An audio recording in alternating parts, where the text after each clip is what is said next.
Hello, everybody, and welcome back to the Sideline Eye podcast. This is our review show, and we're coming to you to bring you all the action from the intermediate and junior championships at the weekend. Peter Nugent is joining me once again after an exciting weekend that saw plenty of ups and downs in both championships. Coming up later on, we're going to hear from Clark McNaughton, who's part of the Derrynoose team that beat Newtown to secure their place in the quarter-final. But first of all, me and Peter's going to concentrate on the intermediate championship here. Peter, there's only one place to start, and that was in Crossmaglen on Sunday. Culloville caused, I don't want to say a big shock because Culloville have a lot of good players and they showcased that, but they beat Shane O'Neill's, who was one of the favourites for the intermediate championship, and they beat them 3-8 to 110. I was at this game, Peter, really impressed with Culloville. And I think the main difference was that the Culloville men, their best players stood up. They had the likes of the two Rowlands, particular mention for Forkhill Rowland, the centre half back, who was unbelievable. Defensively, Andy set up Colin Waters' second goal. Ryan Garvey in the middle of the field was excellent, and Colin Waters up front finished with 2-3. And it was them four players that really, now Rowland, as well, got the third goal. It was them four players that really drove it for Culloville. And really, Shane O'Neill's had no answer to them. Greg McCabe performed well in the first half, seemed to move into the forwards then and sort of took away that drive and run that Shane O'Neill's needed to break down the Culloville defence. As I say, Peter, maybe not, shock's not the right word, but a bit of an upset. Yeah, I think you're nailing on the head there, Sean. It was certainly raised a few eyebrows. I suppose you can only give credit really to Collaville. That's a statement performance, a statement win, I suppose you could say, and maybe it shows that like league form can be deceptive. And actually, when you delve a wee bit deeper into it, when you look at who really sort of put their shoulder to the wheel and produced the big performances for them, it was, as you rightly said, it was they're really sort of standout marquee players. Colin Waters, who's been an excellent player for them, like for maybe going on 15 years now. Just a really outstanding player at club level in Armagh, and has been for a long time, and a really good forward. And it's good to see him back, because I know he had a couple of I think he maybe a couple of cruciate injuries maybe over the last sort of 5 or 6 years. So that's a massive plus for them to have him back and back finding the target as well. And obviously you've touched on there as well, the likes of Garvey and now Rowland as well, and Forkhill Rowland. Like, that's their top players, and they're all pulling together and they're all on the field at the same time. Well, it gives them an opportunity going forward. And look, this competition is nearly based on momentum, feel good factor, like taking out one of the probably fancy teams. Like, there's a lot to be positive about there now, and I'm sure they're looking forward immensely now to the quarterfinal. Yeah, well, that's what I was actually thinking after the game. Like, probably coming into the championship, the four favourites were Sarsfields, St Paul's, Shane O'Neill's and Tullysarren. Shane O'Neill's are now gone. Tullysarren will get on to them later on. Not overly impressive in their win over Pearse Og. Are Culloville maybe eyeing up a shock run and to win this intermediate championship? The obviously won it, I think it was in 2012, when John McEntee was the manager, and they went on to the Ulster final. Kieran Hatzer was the man of the match that day against Portadown. I think he kicked maybe 10 or 11 points from memory. He's now the manager. So maybe something brewing in Culloville here that they can go on and take a good stab at this. Well, certainly, Sean, I think if you go back to maybe in around like 2006, 2007, 2008, right through to 2011, 2012, when John McEntee did come in, like, Collaville had put a really strong run together, maybe over 3, 4, 5, 6 years, I think, in intermediate, and they were knocking on the door and getting the semi-finals and finals. I think they were beating a number, if memory serves me right, I think they were beating a number of finals. They finally won it. So maybe history would suggest that they need a couple of years to sort of sort of find their feet and come back. But look, the way they're looking at it there this evening is probably that they're 3 games away from winning the thing now. And really, your league form's your league form, but after a win like that yesterday, winning as an underdog, in a knockout game of football against a team that would have, outsiders would have thought that Shane O'Neill's would have sort of like a good pedigree in this competition. So for them to turn them over and to be sitting in the quarter final now and with a week's recovery, like, it's big incentive for them. And yeah, probably what you're saying is right there, Sean. Look, they will be eyeing it up. It's only natural confidence and the momentum they're going to get from that win. Yeah, absolutely. And they meet St Paul's now in the quarterfinals, who beat Middletown, and we'll touch on them later on. The second one I want to talk about, Peter, is probably an upset in my eyes about how easily Forkhill beat Portmore. I was eyeing this one up as a tight game, and we spoke last week about Portmore going down and Forkhill coming up. They were sort of missing each other. As I was watching this game on Saturday evening, I thought about something you said last week, Peter. It was a team that's winning games against a team that's losing games, and that came through. Forkhill, anybody that didn't see the final score, won 2-22 to 1-3. It was 2-12 to no score at half time. I think the county men, like we always talk about the county men when we're talking about Forkhill, but their impact was huge on Saturday evening. Forkhill scored 2-22, and between Jamar Hall, Stephen Sheridan and Paddy Burns, they put together 2-12 of that. And Barry Shannon, a former county man, got 2 points as well. So like we always said that at junior level that it was huge having 3 county men, but at intermediate as well, Peter, it's obviously going to be a massive help for Forkhill. Yeah, absolutely. That was definitely, whilst I thought that Forkhill would win that with a wee bit of spur, certainly the nature of it was surprising. To see how things were panning out at half time, like it took nearly a second look at it, to actually compute that. But that's a lovely start for them. That obviously knowing that the game was up at half time and they could probably sort of rotate a wee bit and rest a few players and make sure that everybody gets through sort of unscathed and ready and fit for the next round. Is it really the challenge that they may have wanted going into a tough quarter final? Probably not. They're still undercooked, really. I mean, if you're coming out of junior or the junior league and then you're playing a team who would be well off the pace at intermediate level, they're still a bit of an unknown quantity. I wouldn't just be touting them as potential winners until I think it's fair to say, Sean, you need to see more evidence against a better equipped opponent. But they'll be happy to be through. I suppose it's probably got them out there and their forwards kicking scores, and I'm sure they've a lot to take away from the game. But you would just sort of think that did they learn a whole lot out of the exercise? Probably not. Yeah, we'll get judging them better now in the quarterfinal. They take on Tullysarren in 2 weeks' time. But something to touch on, Peter, from Forkhill, obviously such a big win gives you confidence. But even from the very start, they were playing with such confidence the other day that maybe they've got this junior championship out of the road, got that monkey off their back, and now they feel that they're at the level that they should be. Well, that's it, and you can get that bounce, Sean, and I suppose they did win the junior championship last year. They never got a chance to really, I suppose, express themselves at a higher level yet this year. So this was probably a game that they were looking at from way out as a chance to say, okay, look, we're up now and we can mix it with anybody up here. So no doubt they have sort of sent a bit of a mini statement out on Saturday saying, look, we're here and we're ready to be taken seriously. And when you carry that bit of weaponry that they do in terms of their county personnel, and there's some other good players there to back that up with as well. It's a wee bit like we said about Culloville.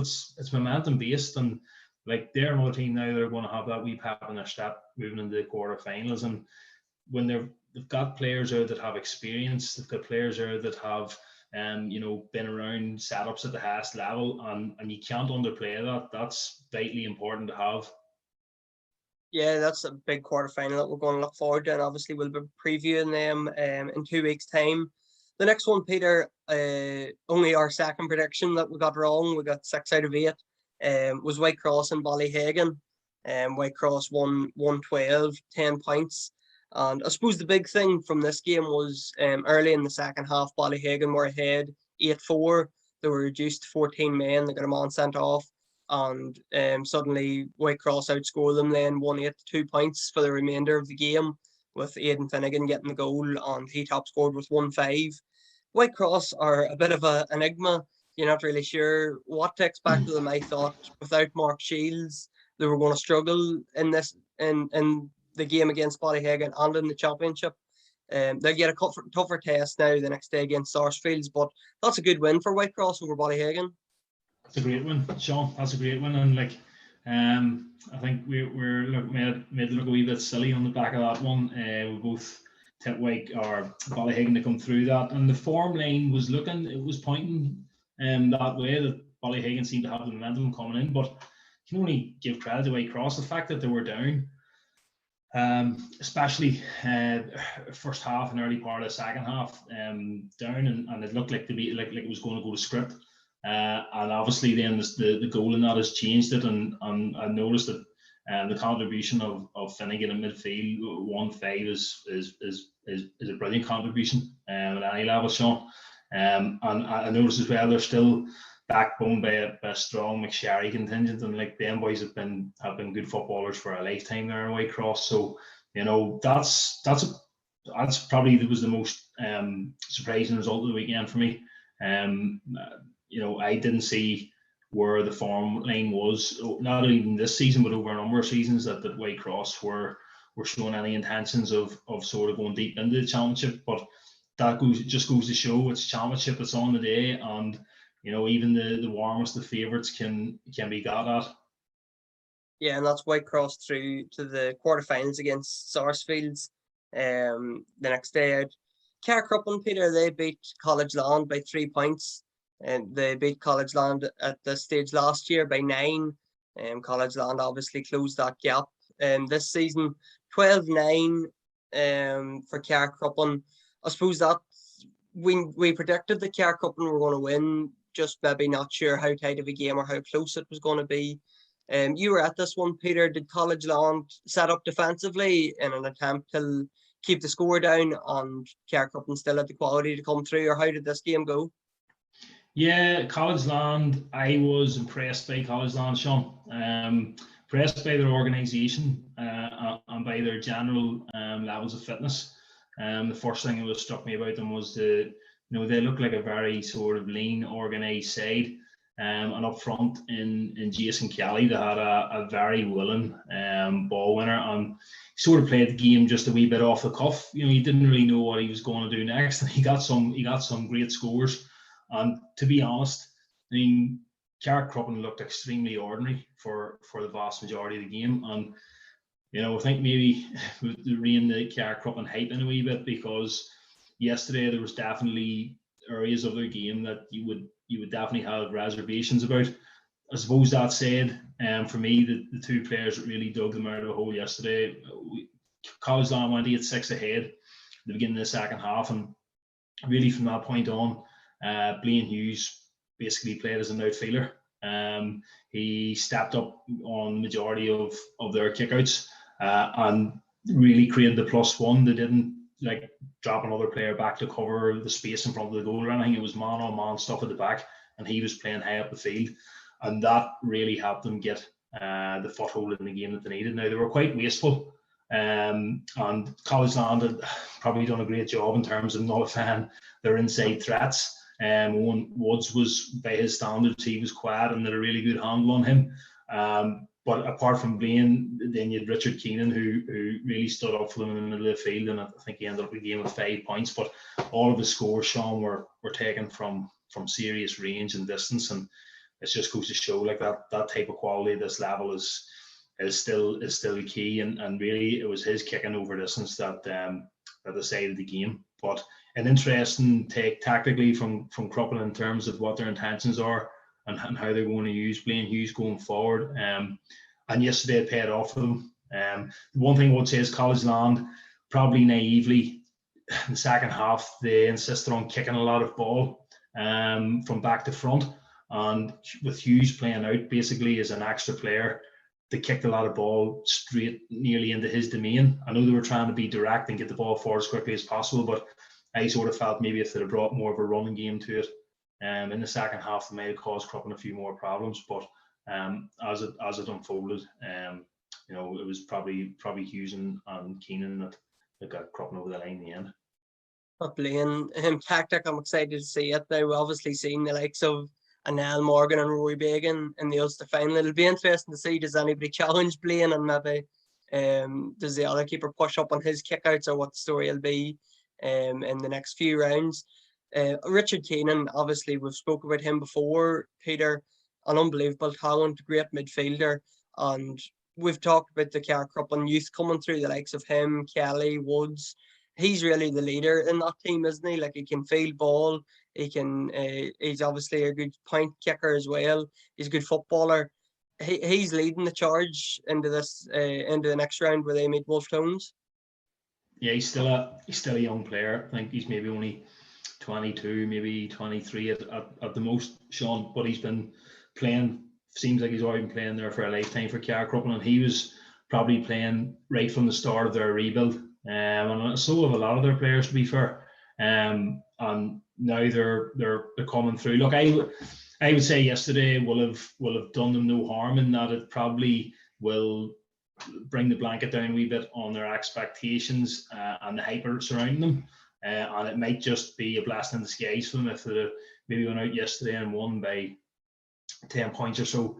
It would have only probably served to have increased I suppose, the speculation about them, but that might dampen things. And I think that's probably what they needed yesterday. And just to finish up, I can't stress again how impressed I was by College Land, who probably on league form, like, we didn't really give them much of a shout, but yesterday they proved that. I suppose the sum was equal to much more in their parts, And I suppose they're a good young team as well, and junior champions in 2019, still maybe finding their feet at this level, and they have plenty of good young players coming through as well. Next up, as we said, Carrickcruppen meet Wolf Tones, who beat Katie on Friday night 110 to 1-8. This was the first game of the Intermediate Championship in 2021. Peter, I know you were at this game as well. Probably not one for the purist. Katie obviously were beat by, I think it was 10 points in the league maybe 6 weeks ago, and they weren't going to let that happen again, basically. Tones played smart at times. I'll give a shout out to your brother Chris, who kicked probably the point of the game out on the right hand side, but it was the play before it really summed up how patient Wolf Tones were. They played on the periphery and waited for the gap until Chris Nugent got the ball and he was able to kick the point then. Katie, I'm not going to say unlucky. They'll be disappointed that they didn't come through this one. A bit of class from Paddy Judge with the goal, and it was a super goal and a super turn from Paddy Judge, who's an incredible footballer. Katie were a point up at that stage, I think. The goal put Wolf Tones 2 up, and really it was the end of the game once that goal went in.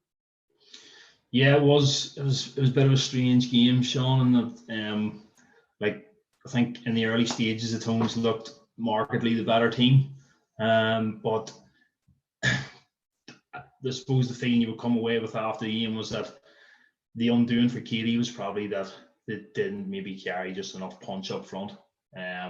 Certainly the main axis of their team would be built around probably their half back line and their midfield, and I think Connor Hughes would be a pretty able free taker, but I never really got the feeling through the game that they were going to be able to get enough scores from play to probably win the game, whereas I felt that the Tones had probably a better spread of attackers that could hurt them. But I suppose if you were level anything at Tones is probably the fact that their transition from back to front, for the most part, it's not quick enough. So the good forwards that maybe do possess higher up the field, they don't get the ball often enough in advantageous positions. So you see the likes of Paulie there, a lot of the time he sort of has to drift out, maybe in round or outside his own 50, and he's essentially, he doesn't really want the ball there. He wants to be, hanging off the back of a fullback somewhere between maybe the middle of the D and the 14, looking for a good supply of ball. But the Tones, they can hold on to the ball very well, and there were stages there where you were thinking, are Katie ever going to come out and press them here? There was a stage where I think you're alluding to, Tones are 7-4 up and they hold on to the ball for about 3.5 minutes before the release. for the score. But who is at fault there? Is that the Tones at fault, or is that Katie at fault for not coming out and pressing them? Tones are 7-4 up. They're into the second half. They probably don't have any obligation to go giving the ball back to Katie. If you're asking me, I'm thinking Katie should be coming out there and trying to press them and hurry them a wee bit more, and they end up conceding a score off the back of it anyway. So to me, it probably add into their own hands. But in typical Tones fashion, they made pretty hard work of it, and they end up, even though to me they looked, the better team by a bit of a distance. Probably Matthew Hagan worth a shout out, Sean, for his performance. He had them, Katie, on toast all evening, willing to carry the ball at them at pace. Scored a great point in the second half when the Tones really needed, where he carried the ball down towards the byline and checked back out on his right foot and swung it over from a nearly impossible angle. And that was a big score at the time. And he also intercepted the Katie kick out for Paulie's goal as well. So big performance from him, and they'll certainly need more of that going forward against Crumlin. Yeah, I think he was the one standout performer from the game, and if you were coming away from it, he was the one that caught the eye. I think he got 3 points in the end, but it was probably his work rate throughout the 60 minutes that really caught the eye. Katie did have a chance at the end, Peter. There was a bit of a scramble. I think it was Shawnee McCabe had the shot for Katie, and I think the keeper saved it. Although there was a lot of bodies back there, it was heart and mouth moment for Wolf Tones. They'd done so well to get the goal, to put them ahead, but defended heroically then when they had to as well, till keep ahead at the final whistle. Yeah, Sean, we sort of picked out Callan Duffin last week, that he's a very, very competent goalkeeper, and he's still only a young guy as well, and you can see his game's improving, and he stood up when the team needed him. He got out nice and early and smothered the angle on McCabe, and then I suppose the boys were able to get enough bodies around the ball, and I think that play ended up going out for a 50, but Katie subsequently squandered it anyway. But yeah, look, talking there about, I suppose, Blaine as well. Look, any team trying to go deep into the competition, the goalkeeper now is seen as such an integral player, maybe the most important player. So that'll do Callan's conference, the world of good. His kickouts were generally pretty good, and that sort of ability to come out on the ball and open play as well. That's things that he can continue to work on. And he's going to have a big say the next day against Carrickcruppen. That's one we're looking forward to. I think apart from the final day loss to Clonmore in the league when the title was already wrapped up, I think Wolf Tones were the only team that took points off Carrickcruppen, so that's going to be an even matchup, you would think, and we'll preview that, of course, in 2 weeks' time. Sarsfields, Peter, come through against Clonmore. We expected this 113-8. Sarsfields still the favourites, you would feel, to go on and win the championship. We knew Clonmore would give them a bit of a fight, but in the end, Sarsfield's quality was going to get them through, and that's how it panned out. Yeah, no real surprise there, Sean. Look, it's just one of them ones that just got a good, I suppose, workmanlike performance and sort of kept Clonmore relatively shut down to the other end of the field. Clonmore only getting 8 points, I think. And that although I didn't see the game, that to me looks like a performance probably where Sarsfields will have got the job done, but obviously they won't be getting carried away, I don't think, with that type of result, and they'll know that there's enough there to work on to give them that wee bit extra for the next round. So all in all, it's not an attention-seeking result, it's just enough to get the job done. And look, I still firmly believe that they're the strongest team in the competition, especially their forward line. So they'll be pleased, and they'll be happy another 2 weeks there to sort of prepare and get ready for a quarter-final. Does that help them maybe, Peter, that the main results coming from the weekend was Culloville's, Forkhill's big surprise, big margin of win, Whitecross's surprise? Maybe we still feel obviously that Sarsfields are the best team in the championship, but maybe just not getting talked about as much. If they had went out and won by 15 points, it would have been the whole talk then. Yeah, absolutely, Sean. It's one of them ones where they're just going to be pleased that they got through.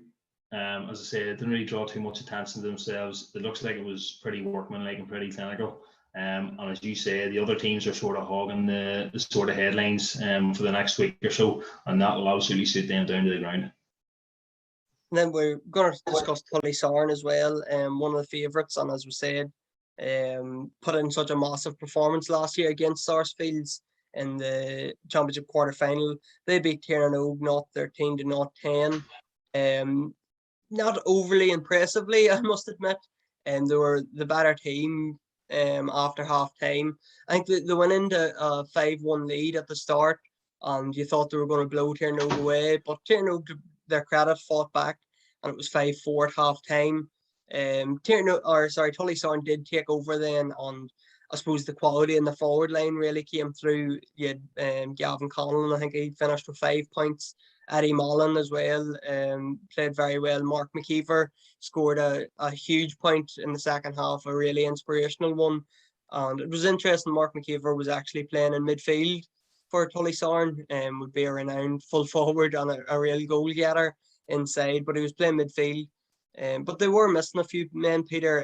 Turlock Lardner wasn't playing, Matthew Mullen, Owen Daly. That's probably why we've seen McKeever moving out. But I suppose that Tullysarren, it was just the most important thing was getting through that. They were missing a few men. They didn't want to get Derrynoose wanted to cause an upset, obviously. For Tullysarren, it was just about getting through to the next round and setting up a quarter-final clash now with Forkhill. Yeah, absolutely. The players you mentioned there, Sean, that were missing, that would probably tell for any team at this level. So, like, that's a good result for them in the circumstances. I think we knew it was going to be difficult for Portadown, given where they're sort of coming from over the last couple of years, and we knew that it probably would be a bridge too far for them. That said, they're stuck in the game for a long time, and they certainly didn't come and just accept their beating. So that's another game. Look, at we expected the Tullysarren would come through it and have done, and I suppose it was the usual candidates for them that stood up and got the majority of the scores. It's going to be interesting to see how they sort of move forward now. They're obviously a team that has on a talent level they've a lot going for them. Maybe a wee bit like Carrickcruppen, but I suppose you still have a few question marks over them when it's really put to them in the heat of the battle in a knockout game. So interesting couple of weeks ahead for them, Sean. Yeah, and I suppose it worth mentioning for Derrynoose, Tom Weir was excellent for them. He got 3 points. Probably should have got a few more points. He played midfield and then was a real danger when moved into the forward line. Final game we're going to touch on, Peter, then is St Paul's beating Middletown with it was 2-13 to 0-7 again. This game went to form, no big surprise in that scoreline. Credit Middletown, they kept the game tight in the first half. It was 4-4 at a stage, and St Paul's went out half time 6-4 ahead, but obviously they got the 2 goals in the second half and pushed on had a huge margin to spur then at the end. Yes, this is one that we sort of called as well, Sean. We couldn't really see it going any other way, and margin of victory would probably be somewhere thereabouts of what most people would have expected. And look, that's that comes down purely to, I suppose, Middletown sort of cut their cloth to suit, and they have their allegiances probably lay with the hurling championship. So like we sort of thought from the outset this might be a comfortable enough one for St Paul's, and they seemed to pull away rightly in the second half. It's probably notable that they were able to do it without Paternosh and Al McCarry, who would be 2 absolute mainstays for them. So they have a bit of quality to come back into the team, and again they'll be happy to be through. And as I said before, like they're a team that has sort of been around the block before, and they know the terrain really well in this championship. So they'll be happy. So coming up in the quarterfinals, then that's going to take place in 2 weeks' time. We have Carrickcruppen taking on Wolf Tones, Collaville and St Paul's, Sarsfields and Whitecross, and Forkhill versus Tullysarren. We'll be covering them games with reports, previews, podcasts, and that all takes place in 2 weeks' time. Coming up this week on Thursday's show, we're going to preview the senior championship that kicks off at the weekend with 8 games across Friday, Saturday and Sunday. Next up, we're going to hear from Pauric McNaughton, who was part of the Derrynoose side that beat Newtown on Friday evening, and we'll discuss his comeback from tearing his cruciate ligament last year against Forkhill in the championship semi-final. So, Peter, thanks very much for coming on. Look forward to seeing you again. Thanks, Sean. Pauric, he's just come through a tight tussle there with Newtown, getting through with 2 points to spur. Oisín McNally's goal was the crucial score at the start of that third quarter. Maybe tighter than you expected? Probably tighter, yeah. Then I suppose tighter than it was billed to be, maybe to an extent. But from our perspective now, there was never going to be nothing softer than we knew. We know Newtown's last couple of years, never anything soft with them, and they're coming in on a high there. You know, they've won just after winning Junior B. They were flying from the start this year, so we haven't really been going that terrible well so far. Like, so we knew going into that was going to be a dogfight. Championship football always is. So it's one of them, you know, just get over the line and on the next round. It's really that's what it's all about, isn't it? At this stage of the game. And Pauric, you're coming into this game. This was your first game back, your first championship game back. From you tore your cruciate here last year against Forkhill. Good to be back, obviously playing championship football.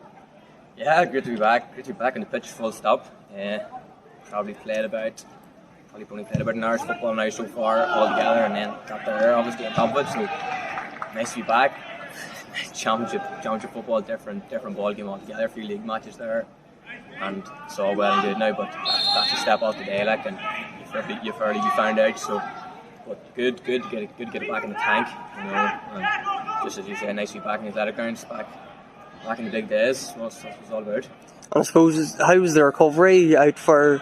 I'm sure it was a long 9 to 12 months out. Yeah, I suppose initially it wasn't done it last September, and then it was December with COVID and all by the time you could get in for the operation. So that first 3 months wasn't too bad because still, you know, you're up and you're about and it's not really a bother. And then, yeah, around Christmas was tough after the operation. It's a tough 2 to 3 months, really tough. Like, once you get over there in a few months, it was more or less back on the pitch then when the boys were back on the pitch.